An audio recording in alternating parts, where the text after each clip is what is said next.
Well, hello there. Welcome to today's video, which is going to be a bit random, not gonna lie, because in today's video I wanted to talk to you about whether or not you want a fun camera or a serious camera, because that is a question that I have actually spent, way too much time thinking about over the past few weeks and months and probably even years really. But judging by the amount of comments and the view count on my video that I did earlier this year, where I talked about switching from Fujifilm to Sony, I think it's a topic that might actually be of interest to many of you out there. And the main reason why I'm personally thinking about this topic so much is, well, for a variety of reasons, but mostly probably because I'm actually thinking about buying a Leica M11 or using that same money to purchase some more professional G Master gear for my Sony A7 IV, which I'm filming on right now, which is my main workhorse camera for this YouTube channel. Or, I guess I could also just, save that money, but where's the fun in that? So I think that a good starting point for this video would be to just define what I mean by a fun camera or a serious camera. And what I mean is pretty much that a serious camera is mostly focused on getting the results. It's just focused on getting it done. It just has to work. It doesn't have to look pretty. It doesn't have to be fun to use. All it has to do is its job, get the job done, get that result, and that's that. That's a serious camera in my book. Whereas, on the other hand, a fun camera is more focused on the user experience. If it's actually fun using that camera. And the results that you get using that camera sort of take a back seat when compared to the actual process of using that camera. So in short, a fun camera is a camera that is focused on the process. A serious camera is a camera that is focused on the results. Now, that doesn't mean that there is no overlap. Obviously, you can have a fun camera, like, for example, I would say that a Leica M camera would probably qualify as a fun camera for most people, but obviously you can get great results using a Leica M camera. On the same vein, obviously, even a more serious camera that is just laser focused on getting the results can obviously be fun and very rewarding to use, but perhaps in a bit of a different sense. But I think we could still categorize the two in these terms. Fun, more focused on the process. Serious, more focused on the results. But to make it all a bit more difficult, there's also a certain element that often lacks in serious cameras when it comes to the enjoyment of using a more serious camera. And most people just refer to that as some sort of quirkiness. So in a weird twist of events, a camera for many people has to be a bit faulty in order to be fun. And as much as I hate to admit it, that is true for me as well. Simple case in point, and I cannot explain to you why that is the case. This Fujifilm X100 is essentially, in most regards, the same camera as the Fujifilm X100 which I absolutely loved and adored. It's the same camera, exactly the same body pretty much, but just better. I've even gone on record in saying that this is the Fujifilm X100 that I've always dreamed about because it has IBIS, it shoots better video, and yada yada yada. But for whatever reason, I really don't feel the same passion or love for this camera that I felt for the 5 previously. And I cannot really tell you why that is the case, but maybe it is because of that exact reason. Because it is everything that I ever wanted the Fujifilm X100 to be, and therefore some element of frustration that might have made the experience better, some quirkiness, has been lost. That's just a theory, cannot tell you if that's true, but it's certainly a thing that I've heard other camera enthusiasts talk about on YouTube, and probably if we all feel that way, then there might just be something to it. Who knows? But anyway, back to the main point. Now that we have defined what a serious camera is and what a more fun camera is, let's talk about which is more desirable. And oddly enough, talking for me personally here, back in the days, way before I had this YouTube channel or before I made any money using my camera gear, for whatever reason, I would have been able to answer that question in a heartbeat, because back in the days, those are like the DSLR days, talking about 2015, 2016, I had almost zero money, and the camera that I would have loved to have the most by far would have been the Canon 1DX Mark II, a huge professional level camera body that was able to shoot like 12 frames per second, had a great autofocusing system for the time, could shoot 4K 60 or whatever.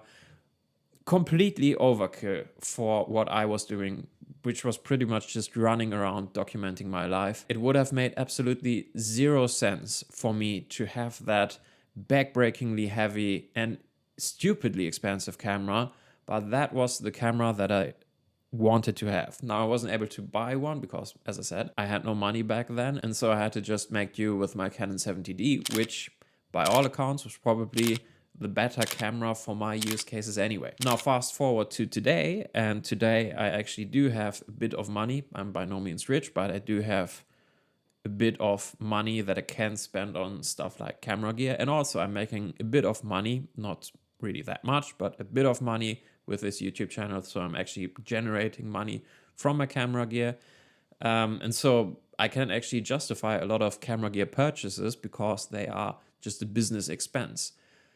And even though that is the case, for whatever reason, nowadays, I do not want the most high-end and most capable gear necessarily. And what I actually want, as I said in the beginning, is I want to buy a Leica M camera, which actually removes a lot of the features and is a pretty bare bones, experience focused type of camera, albeit obviously a very high-end camera at that. I know that it's got a very modern sensor and all of that, but I think you know what I mean. And well, I think that there are a couple of reasons why that is actually the case. And the first reason is one that others have talked about at length. I remember a video that James Pops has made a good while back, and he talked about the fact that cameras nowadays have just gotten too good.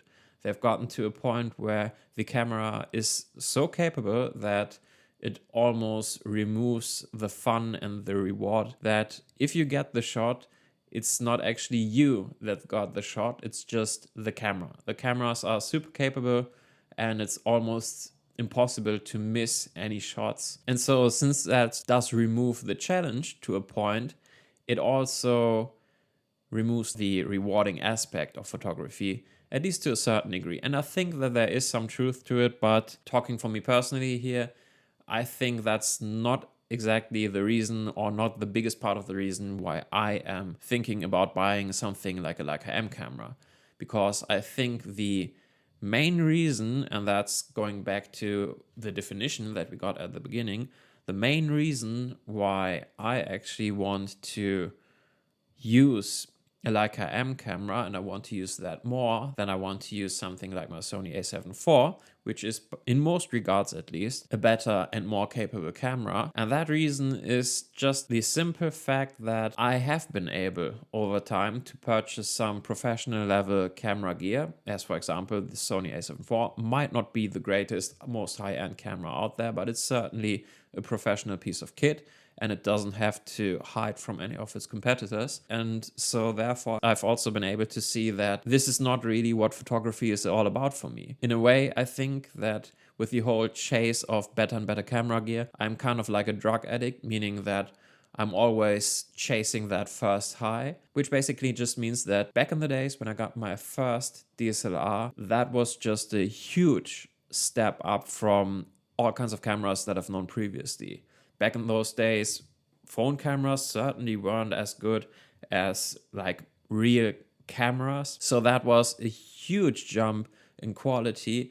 And also just with a full-on camera and manual mode and everything, you just had so much more creative freedom to go out, explore, and create whatever you wanted to create and get those great results. But then you get to a point of diminishing return, because while you do get a big jump in image quality when you switch up from your, I don't know, smartphone, even nowadays, I think, to a full-on mirrorless camera. But if you are switching, let's say, from an APS-C camera to a full frame camera, yes, obviously it's better in regards to the image quality, but that's about it. And it's not that much better. So while you are spending more and more and more and more money, it's not like your photos or your creative freedom or whatever is going to another level in the same way that it did back in the days when you got your first like serious camera. And I think that's just part of the issue, and that's just part of chasing that initial high. And then once you're at a point where you realize that, okay, it's not about the gear, it's not about always having the latest and greatest, because at the end of the day, that's not going to make me love photography anymore. Well, then it's just basically going back to the drawing board and thinking about, well, what would actually enhance my love for photography? What actually would make me enjoy that process more? And I think the conclusion that many of us get to is to actually make it more challenging and more rewarding to get those good results. And part of that probably is just removing features, making it harder. In some ways, you could remove the autofocusing system, you could use manual lenses, you could go all the way back and shoot film, and that would certainly make your life harder in many regards. You could choose to use a camera like an X Pro 3 or a Leica M10D or an M11D, which was just announced, which essentially doesn't have a screen, so you can't just look at your photos right when you've taken them and see if it was maybe out of focus or whatever, and if you'd need to take another shot. And that is just making life intentionally harder for yourself, because you really want to get that rewarding feeling again of getting better results and being really super happy with the photos that you got. And so those are my 2 cents. But also on the other side, while all of that is true, I wouldn't switch back from my Sony to another Fujifilm, for the simple reason that this Sony is just a workhorse. And for the things that I need it for, which is mostly shooting these videos for this YouTube channel, and occasionally I've shot a wedding here and there. And for those things, let's call that professional use, you want the serious camera. You want something that just gets the job done, and where at the end of the day, you go home and you just know that you got the job done and that you did get the results. You do not want any level of anxiety whether or not you completely missed some of those important moments and if you will be able to make any money off of your craft. And so obviously those more serious cameras certainly have their place in this world, and I'm just super happy myself